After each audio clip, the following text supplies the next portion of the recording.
Alangan man na marunong yung IT mag-inject ng insulin. Hindi pa man niya siguro Mr. Maravillas nag-insulin.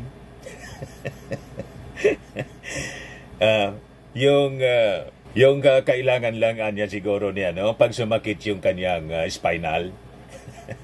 Yun dito sa likod niya may nagmamassage man lang.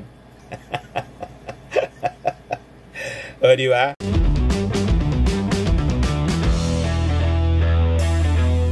Ay, mga Marcos loyalists, parang tama po talaga yung aking mga analysis, yung duda ko tungkol kay Super Ate Amy Marcos. Bakit niya Mr. Maravillas? Anong balita kay Senator Amy Marcos?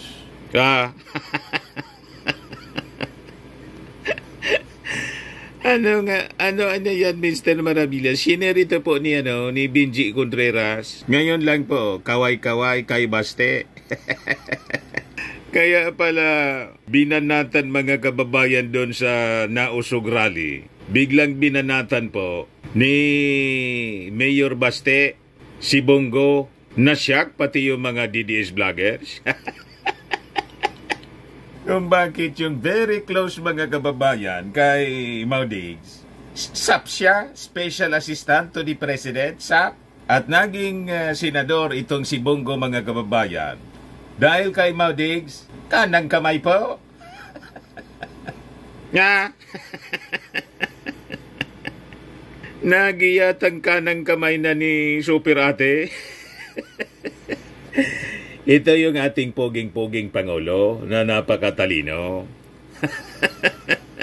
Sabi ko sa inyo, si Super Ate po, malalim yung laro.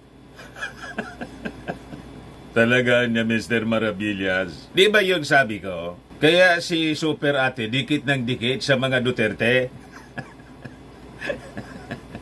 Kasi po, may kasabihan po tayo.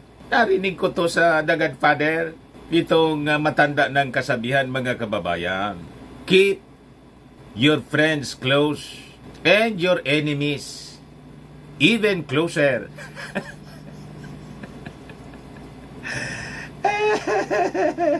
Rimati po. Kaya binagbakan ni Baste, mga kababayan si Bongo. Diyan yan Mr. Maravillas, dala yung PDP. Durog na. Wala na po, lumabog na. Yung mismong presidente nila ng partido po, nag-abandon ship na. Si Congressman Pipito Alvarez. Ngayon, yung isang senador, mga kababayan, na member ng PDP, malamang si Bongo, ang akala ko nga po, si Alvarez o si Tolentino. Pero ito pong picture na to, mga kababayan, masamang pangitain ito sa mga Duterte. Bangga niya Mr. Maravillas, nagsasamantala din si Bongo. Huwag natin pa rin iboto kahit endorse po ni Super Ate. Di ba? Kahit sumama siya sa line-up, mga kababayan, kasi baka gamitin lang para maka-re-election. Pagkatapos, pag nanalo na, digong pa rin siya. Di ba? Ganon lang po. Pasiguro tayo. Kaya bantay tayo sa politika mga kababayan. Huwag nating iboboto itong mga pro-China kasi palala ng palala ang kanilang ginagawa po sa atin. And sabi nga dito, mga kababayan sa report ng Asia Times, ang China at ang Pilipinas mga kababayan moving one step closer to armed conflict. Kasunod ito mga kababayan ng nangyari noong linggo na nag-result mga kababayan sa serious injury sa ating isang Navy personnel. Binangga ng Chinese Coast Guard yung ating Coast Guard. Tapos yung ating rubber boats inakyat mga kababayan, dinisarmahan at may 8 sa ating mga personnel kinonfirm na po ng ating military ang sugatan po. At saka sabi, kinumpis ka pa yung ating mga armas. At ang sabi sa report ng Palawan News, local newspaper doon sa Palawan, hindi na po nabawi daw yung ating mga armas. Yan po yung report ng Palawan News. Mga armas na inagaw ng Chinese forces mula sa Filipino troops sa Ayungin, hindi na nabawi. Ganon din yung report, mga kababayan, sa Manila Standard. Gun seized, rubber boats punctured. Kaya sabi po ni Gibo, resist China's dangerous reckless behavior in West Philippine Sea.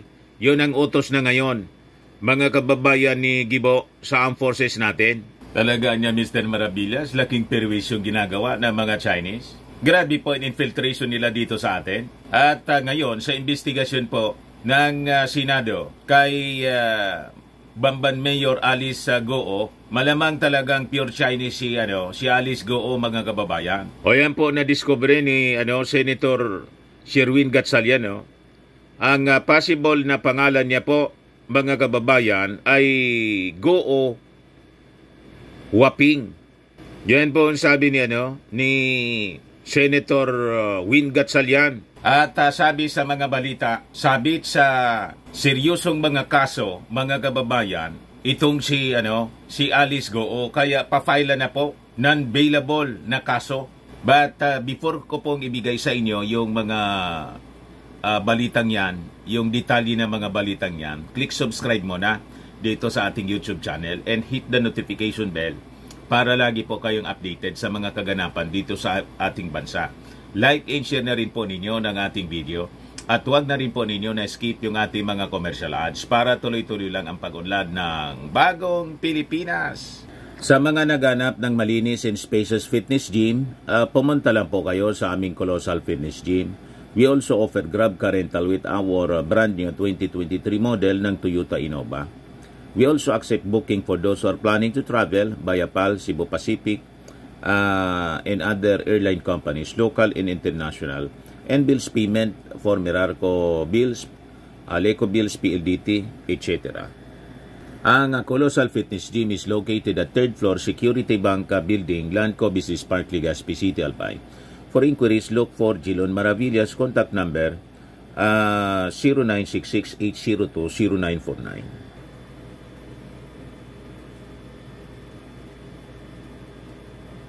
Yan po yung aming Innova. Lagi na pong matao dito sa amin.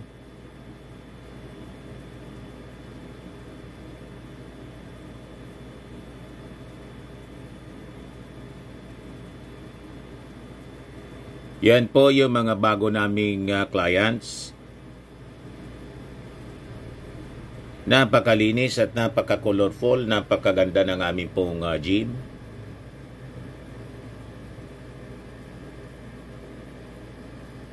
Pati mga foreigners po nagji-gym sa amin, mga British tourist po sila.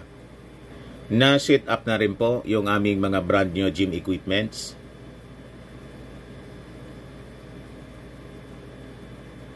May treadmill na rin po kami.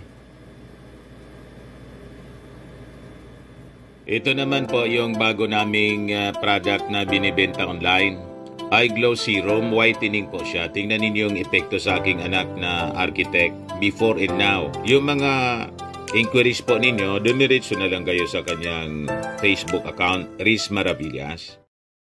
Ito naman po, Firmax Firming and Lifting Cream. Pinapahid po sa mga pulses and affected area. Mainam po ito sa mga pains at paninigas na mga kaso-kasuan. Ito naman po, Automax Radiant Serum. Sa mukha naman yung application. Anti-aging po siya. You will look 10 years younger than your age. Sa mga cancer patients naman po, baka lang gusto ninyo itong itry. Ningxia Red Mix Fruit Drink. Hindi man po siya gamot, food supplement siya. Kaya lang, gawa siya mga kababayan sa Gonchit Berry. Ang Gonchit Berry po, may anti-cancer properties. O ngayon, sa mga inquiries ninyo, dumiretso na lang kayo sa aming messenger sa Facebook para masagot namin agad. Ayos pa? Ayos na ayos. Ayan, Mr. Maravillas. O, balikan natin yung ating mga kwento. So, grabe pong problema ang dinala sa atin dito ng mga Duterte po dahil sa pakikipag-secret deal sa China. Na-infiltrate po na tayo ng matindi. At ito nga po, mga kababayan, pati yung mayor ng Bamban, pure Chinese na po. So ito yung na-discover po sa latest na document na na-obtain po ni Senator Win Gatchalian. Ayan po, yung passport. Ang pangalan sa passport, Go Waping. O sabi dyan, Senator Sherwin Gatchalian discloses to the media information from Board of Investment for Go Families application for special investors resident visa. Alice Go might be Go Waping, sabi po ni Sherwin Gatchalian, who entered the Philippines on January 12, 2003. When she was 13 years old, he said. Kaya po sa investigasyon po ng Senado sa panguna po ni Senator Risa Hontiveros at pagtatanong po ni Senator Loren Ligarda po nang ginigisa itong si Alice Go, wala talaga siyang marikol tungkol sa kanyang kabataan. Laging sinasabi niya na lumaki siya sa farm. Wala na po niya akong maalala, Your Honor. Basta niya lumaki ako sa farm.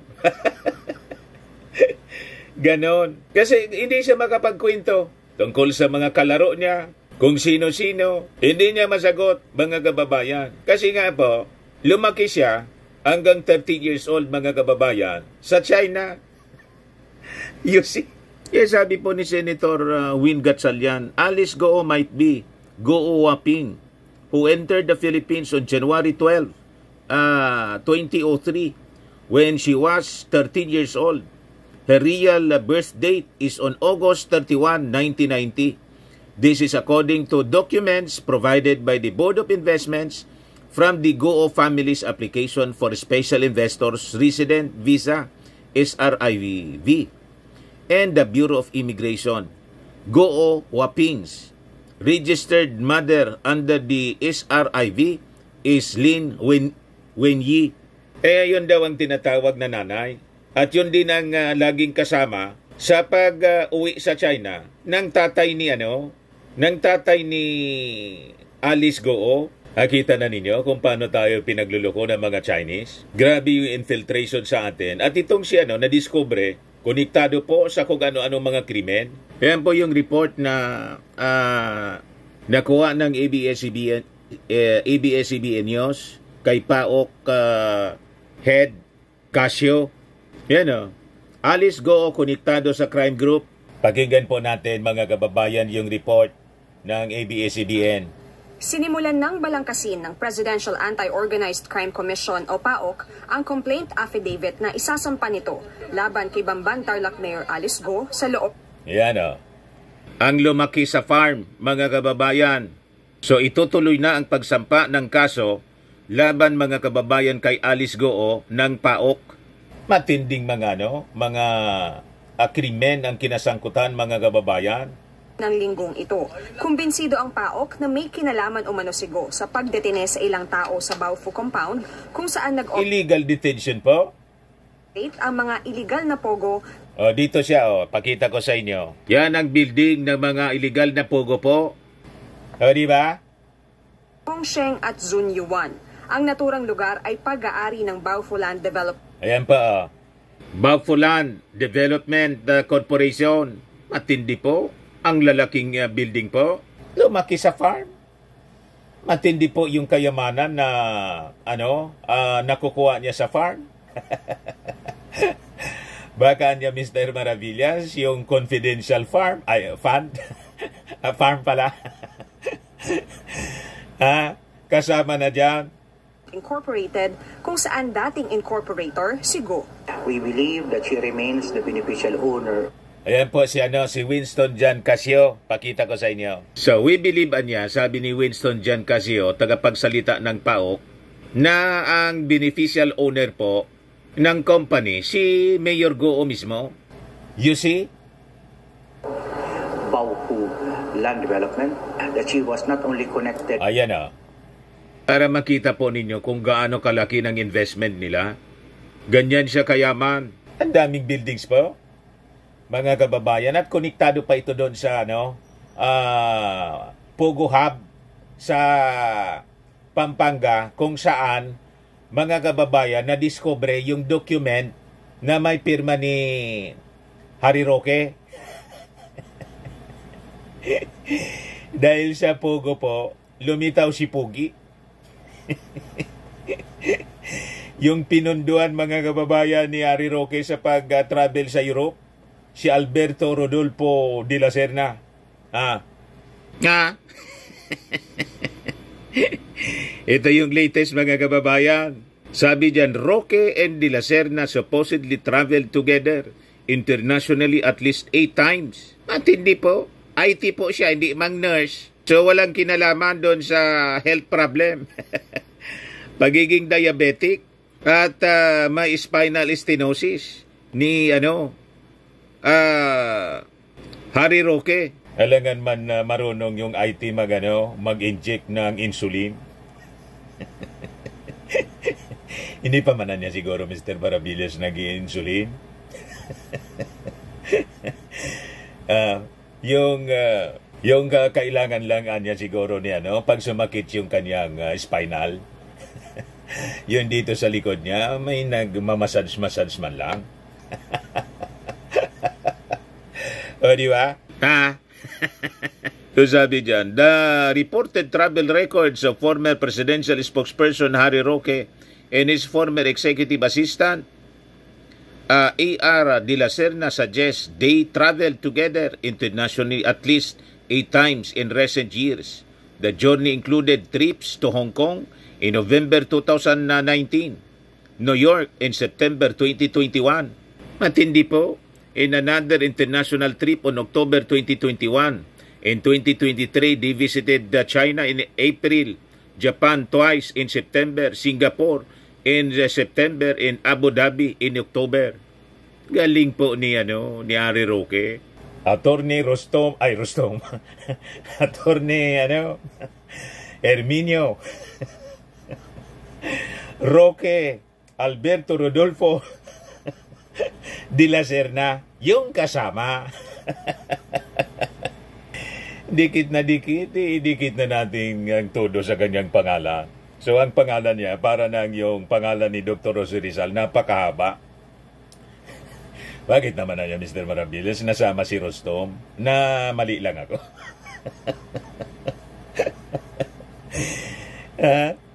Roque po. Hindi Attorney Rostom. Attorney Roque. Meron niya, Mr. Maravillas, mas bagay yata yung Rostom. So yan po mga kababayan, dahil sa Pogo na nalantad si Pogi. So napakalaki yung Pogo Hub mga kababayan sa Porac, Pampanga. Konektado doon sa Bamban mga kababayan. Madaling sabi, iisang grupo po. Kita ninyo? At dapat na malaman natin po, maintindihan natin mabuti na ang Pogo po ay naging laganap, lumago ng todo sa panahon po ni Maudigs.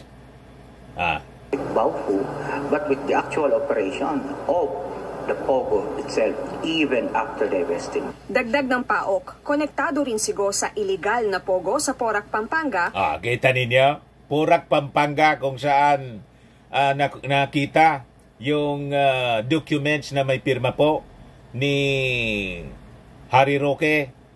Lucky South 99. Ang Bamban at saka Porac, ang lagi namin sinasabi, sila po ay dalawang sanga ng iisang puno. That Mayor Aris is part of the same criminal organization. Ayan. Party po si Alice Go daw ng the same criminal organization. Yan po yung loob ng mga buildings, ng mga villas sa Pogo Hub sa Porac, Pampanga. Matindi po, mga kababayan. Sindikato ng mga kriminal.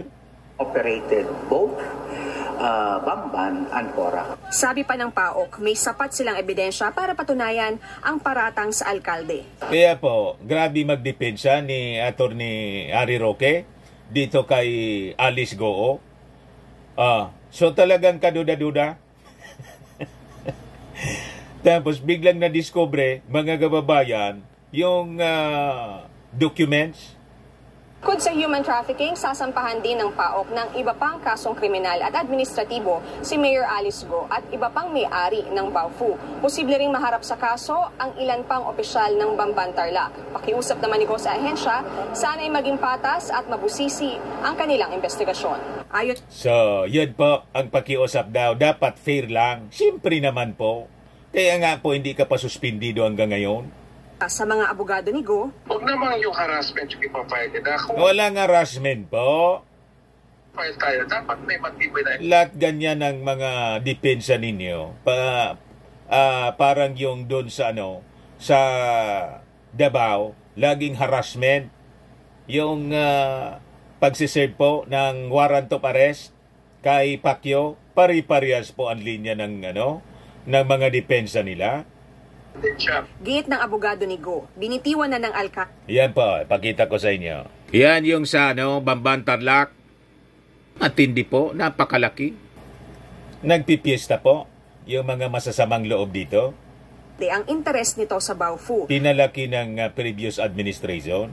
Hindi siya maaring habulin dahil dito. Ano ngayon ang kasalanan niya kung may umupa na dito sa kanyang mga building? Assuming, hindi ko naman alam, wala naman tayo lahat doon, na mayroong illegal na gumagawa doon.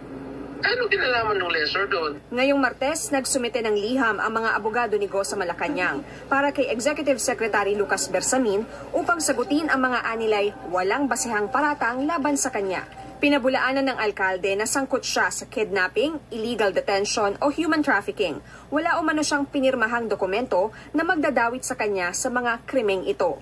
Of course, laging ganun po ang sasabihin ng isang suspected criminal. So let the court decide sa kanya pong sa kanyang mga kasong kakaharapin, if guilty or not guilty. Tama ba? So tama, isampa na po ang kaso. Huwag na nating patagalin kasi matindi na yung mga ginagawa sa atin ng mga Chinese dito po. Mga pang-abuso. So balikan po natin yung issue sa West Philippine Sea, sa Ayungin. Yung latest aggression na ginawa sa atin ng China. Ito po yung report, mga kababayan ng Palawan News. Mga armas na inagaw ng Chinese forces mula sa Filipino troops sa Ayungin hindi na daw po nabawi. So inakyat nila yung ating Philippine vessel para daw makapigilan ito na makarating sa BRP Sierra Madre sa Ayungin Shoal noong linggo, June 17. Nagre-resupply mission sila doon, mga kababayan. Ibig sabihin, lalo naging agresibo na po. May injury po, serious injury. Natanggalan daw ng hindalaki yung isang Navy sailor natin. Ang araw na ito kung kailan sa kauna-unahang pagkakataon ay sumampa ang mga foreign soldiers sa sasakyang pandagat ng Pilipinas sa teritoryo nito sa WPS ay ang pinakamalalang nangyari sa kasalukuyang panahon ayon sa mapagkakatiwalaan na source ng Palawan News. So ito yung tinitingnan ng ating mga authorities kung pwede na ba na invoke natin yung Mutual Defense Treaty. Kasi umatake sila, binangga tayo, inakyat pa yung ating vessel, dinisarmahan pa at kinumpiska, mga kababayan, yung ating mga armas. So ito na yung pinakang malala. Hindi pa nagpapalabas ng posisyon yung ating Malacanang, yung ating Pangulo. At yung sabi lang po ni Gibo Teodoro, Defense Secretary, ang utos niya sa Armed Forces is to resist China's dangerous, reckless behavior dito sa West Philippine Sea. Yan po. Mga armas na inagaw ng Chinese forces mula sa Filipino troops sa Ayungin, hindi na nabawi. Yung mga baril na nakuha ng Chinese, hindi na nabawi. Andun sa mga Chinese ang mga armas. Nakaalis ang mga sundalo natin sa Ayungin pero hindi na nila nabawi ang mga baril.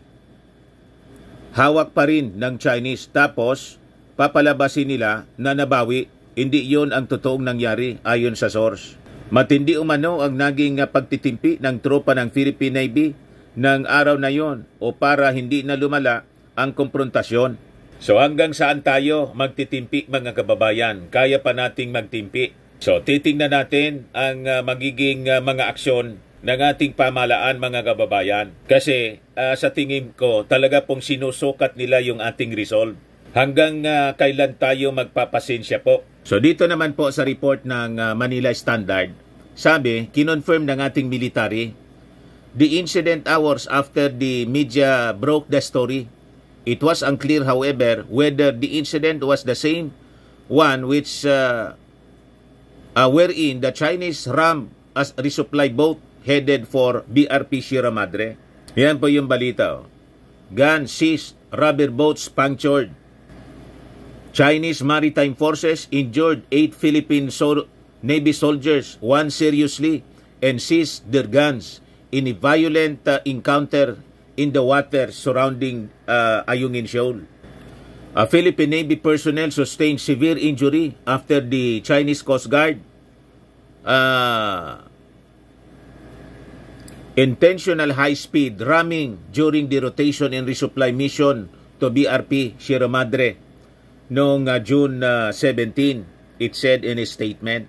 It also said that the injured Navy personnel has been safely evacuated naman po and received prompt medical treatment. Pero hindi na po sila nagbigay pa ng iba pang further details about the encounter. The first time that Philippine soldiers were involved in the clash with Chinese forces surrounding the contested shoal. Yung Chinese Coast Guard spokesperson, si Ganyo, defended the actions of the Coast Guard, stating that they were simply enforcing regulations under the law. These actions involve issuing warnings, boarding and inspecting Philippine vessels and forcefully evicting them. Legal daw yun sa kanila, sabi po ni Gan. Ang tawag nila reasonable, lawful, professional, and standardized. We once again sternly warn the Philippine side, any form of infringement or provocation is futile, anya. Ibig sabihin, desidido sila, mga kababayan. So, kailangan po, desidido din tayo to defend our sovereignty. Yun po yung utos ni, yung utos ni Gibo. So, sabi niya sa ating armed forces, resist China's dangerous, reckless behavior. Diyan po sa WPS. So, sabi pa niya, yung recent action ng China should prove to the international community that they are the true obstacles to peace and stability in the South China Sea. We will exert our utmost in order to fulfill our sworn mandate to protect our territorial integrity, sovereignty, and sovereign rights, sabi po ni Defense Secretary Gibo. Ngayon, sabi naman po ng international expert, maritime expert na si J. Batumbakal, the Philippines dahil dito sa aggressive behavior ng China, have the power to call on any nearby assets for assistance as part of the Mutual Defense Treaty between Manila and Washington. Kung ang ating Coast Guard and Navy in intervening are themselves subject to some kind of attack or aggressive behavior under the MDT, they can call any nearby U.S. assets for assistance. Sabi po ni J. Batumbakal, Director ng University of the Philippines Institute for Maritime Affairs and Laws on the Seas.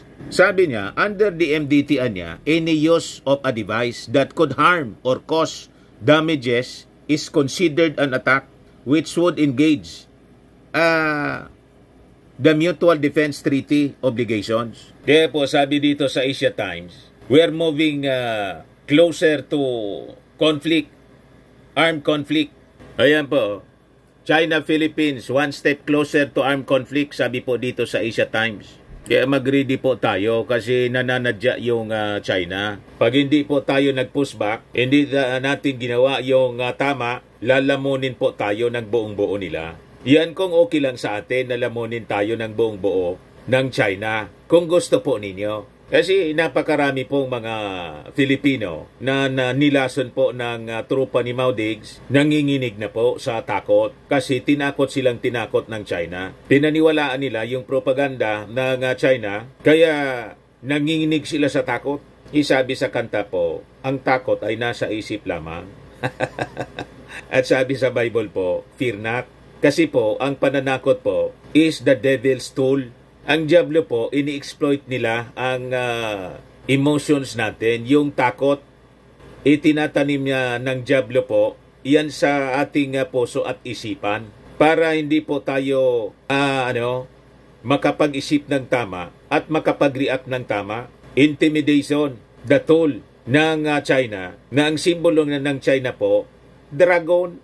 Ang dragon po, the symbol of the devil. Another call for the devil. You see, kaya po, Ginagamit nila yung pananakot, fear mongering. Ito yung pakinggan po ninyo. Sabi sa Isaiah 41:10, "Fear not, for I am with you.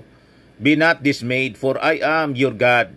I will strengthen you. I will help you. I will uphold you with my righteous right hand." Yan ang mga bersikulo, mga kababayan, na lagi pong minimemorize ng mga Jewish soldiers. Nakita ninyo yung mga Hudyo na mga sundalo, hawak nila yung yung Old Testament Bible, yung Torah. Mga sundalo, laging nakalagay yun sa nakalagay sa kanilang bulsa. At before po sumusulong sa gera, itong mga Jewish soldiers po, mga Israelites, kaya napakatatapang nila, nananalangin muna, asking the guidance and courage, nabiglan sila ng tapang ng kanilang Diyos. The God of Israel is the true God. Dapat ganun din po tayo, mga kababayan. Huwag ninyong katakutan yung mga Chinese. Ito, i-share ko po sa inyo. Ito yung ginagawa sa atin ang China. Intimidation. Sabi dyan, intimidation, the devil's tool. Yung pananakot po, intimidation is one of Satan's go-to weapons because it either paralyzes you or causes you to retreat. Kaya tingnan ninyo mga DDS, paralyzed na yung kanilang utak. Si Mao Diggs, paralyzed ang kanyang utak, hindi makapagdesisyon ng tama kasi tinakot ni Xi Jinping. Kita ninyo? Tingnan ninyo, mag-isip yung ating Pangulong Bongbong Marcos. Hindi siya nagpapasindak sa China, mga kababayan. Kaya yung China ngayon, nagngingit-ngit sila. Magaling yung ating Pangulong Bongbong Marcos, mahinahon siya sa mga pagdidesisyon. Ini-engage niya yung ating mga allied forces para mayroon tayo po na superior force na susupla po sa China. Kasi nga po, malakas ang China. Hindi tayo gagalaw na tayo lang. Ito ngayon ang ginagawa ng ating Pangulong Bongbong Marcos. Magtiwala tayo sa wisdom ng ating Pangulo. Huwag kayo padadala sa pananakot nitong mga minions ng China dito sa ating bansa. Sinisindak po tayo. At itong intensified escalatory actions, behavior na kanilang ginagawa dito sa Ayungin, parte ito sa ginagawa nilang paninindak sa atin. Never po magpadala. That's the devil's tool, mga kababayan. Sabi nga po, hence making you ineffective for God's purpose in your life. Refuse to yield to this falsehood because God has not given you a spirit of fear but of power, of love, and of sound mind. Sabi sa 2 Timothy chapter 1 verse 7. Kaya po ang turo ng Bible, fear not, huwag matakot. Ito dapat yung tinatanim natin sa ating isipan, mga mamamayang Filipino na may pagmamahal sa ating bansa. Sabi sa Joel chapter 3 verse 9 to 10, many times nirecite na natin ito, ulitin natin uli. Proclaim this among the nations, prepare for war, wake up the mighty men, let all the men of war draw near, let them come up. Beat your plowshares into swords, and your pruning hooks into spears. Let the weak say, I am strong. If God is with us, who can be against us, mga kababayan? Yung China, yung Israel nga po, napakaliit na bansa. Ilan lang sila? 11 million. Ang kalaban nila po, billions ang enemies nila. Ilan yung mga Arabs and Muslims all throughout the world? Plus China and Russia. Yung China nga, 1.3 billion na po. Nagpasindak ba, mga kababayan, ang Israel? 11 million sila. Tayo pa, mga kababayan, 110 million tayo po. Plus the Allied Forces na may nuclear weapons. Ang Amerika, 5,000, America alone, 5,500. Yung China po, 450 plus lang po. Close to 500 nuclear warheads. Tapos, nagpapasinda kayo sa China. Ano kayo? Intimidation man lang po ang ginagawa sa atin. Hindi nila nanaisin na maubos sila the 1.3 billion Chinese. Nakita ninyo yung ginawa ng Amerika sa Japan noong World War II. Nangulugan po 2 bomba atomika. Surrender po yung emperador ng Japan. And that ended World War III. Naintindihan ninyo? So, pinaintindi ng Amerika na gusto ninyo magubusan tayo. O ito ang sample. 2 bomba atomika muna. Napag-isip po ni Emperor Hirohito, wala niya. Ubos tayo nito. Yun dapat ang maintindihan ng China. Ipaintindi natin sa kanila. Live and let live dapat. Pag hindi, ito na po ang tribulation. Anyway po, sabi ko sa inyo po, ang tribulation, hindi ba natin po mapipigil? Straight ahead tribulation. And the battle of Armageddon as prophesied in the word of God will come kahit kontrahin natin. Ayaw natin ng gera, magkakagira po. Kasi sabi sa Bible, there will be wars and rumors of wars. Naintindihan na ninyo, mga kobarde, mga talawan. Huwag kayong nagpapasindak dito sa mga Chinese. Mas marami sila, mas mabuti. Bakit po? Hindi man po yan na nadadala sa rami. And in fact po, sa prophecy, ang China po will be defeated in the Battle of Armageddon. Yan ang direction po ng China. That is the last conflict that the unsaved people in this world will be witnessed. Kayo, mga unbelievers, kayo yung makaka-witness noon at papasok doon. Pero kaming mga believers po, kaya hindi kami natatakot kasi naniniwala kami sa sinasabi ng Bible. Sabi ng ating Panginoon, huwag matakot.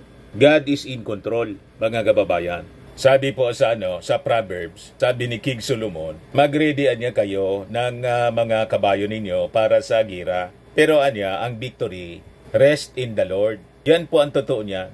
Yan Proverbs 21 verse 31, the horse is made ready for the day of the battle, but victory rests with the Lord. Mag-ready tayo, pero sabi ko sa inyo, just like the Jewish soldiers, lagi nilang hawak yung kanilang Torah. Kasi umaasa sila, mga kababayan, sa protection galing sa ating Panginoong Diyos Ama sa langit, from the God of Israel, the true God. May mga Chinese po, wala mang kinikilalang Diyos. Mga atheist ba yan? Communist, atheist. Ba tayo po na may Diyos na totoo, natatakot tayo sa kanila? Ano kayo? Kaya itong balitang ito, mga kababayan, sinishare ko sa inyo para aware lang po kayo. Hindi nangahulugan, matakot kayo. Kaya sabi dito sa balita Asia Times, one step closer tayo sa armed conflict. So, i-play ko po sa inyo itong statement ng US State Department spokesperson in relation dito sa latest na aggression ng China sa West Philippine Sea. See vessels' dangerous and deliberate use of water cannons, ramming, blocking maneuvers, and towing damaged Philippine vessels endanger the lives of Philippine service members. It's reckless, and it threatens regional peace and stability. And finally, this escalatory incident is the latest in a series of provocations by the PRC to impede critically needed supplies from reaching service members stationed at the Sierra Madre, and those actions reflect consistent disregard for the safety of Filipino lives and for international law in the South China Sea. So yan po yung statement as published by Associated Press or AP, at saka dito sa atin naman kinuha din ng Manila Bulletin. Ngayon, yung ating mga senador po, nagsalita na rin. Sabi po ni Jingo Estrada, ito ang ginawa ng China sa atin is I was deeply outraged and extremely troubled. This is an unacceptable act of aggression, a direct affront to our sovereignty and a blatant violation of our rights under the international law, lalo na po itong UNCLOS.